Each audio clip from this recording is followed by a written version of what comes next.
participation in the event today? I was one of the people that decided. So a few of us have done little bits and pieces. Okay. Yeah. Why are you here today? Why am I here today? I'm concerned about climate change. We need to address it a little more actively.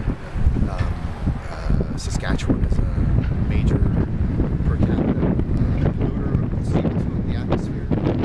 Moving quickly enough, in my opinion, towards renewables. And I think that's required if we're going to prevent catastrophic climate change. We're also kind of committed as Canadians when we signed on to the in Copenhagen in 2009 to reduce our emissions by 2020. I think it's 17% below 2005 levels. Not enough, but it's a move that we need. Also, in conjunction with the need for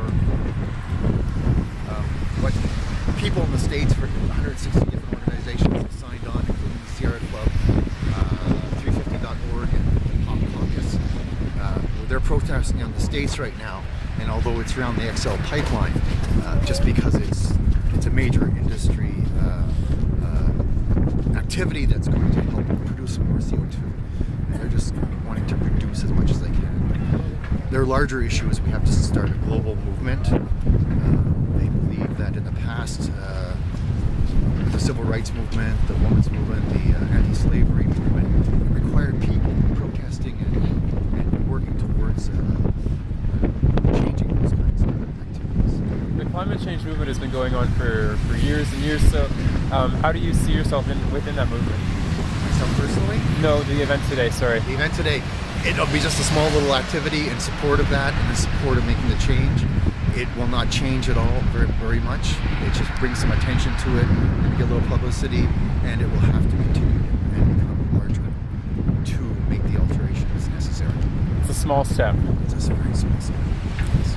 And like you're saying, you're here as well in support of these protesters in the States who are protesting. I like the idea of sending a global movement together. They're saying something larger, just because it's not being addressed in a quick enough or timely enough fashion. The likelihood that although we signed on in Copenhagen to only have a 2-degree increase, we're not going to stop.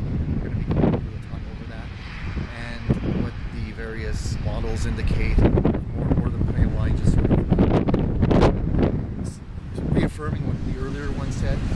And some of the scientists are saying it's actually moving quicker than they anticipated with the ice melting up in the Arctic and so on and so forth. And we're just not moving quickly enough yet.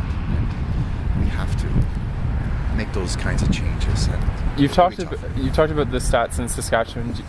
The thing going on, and if I don't go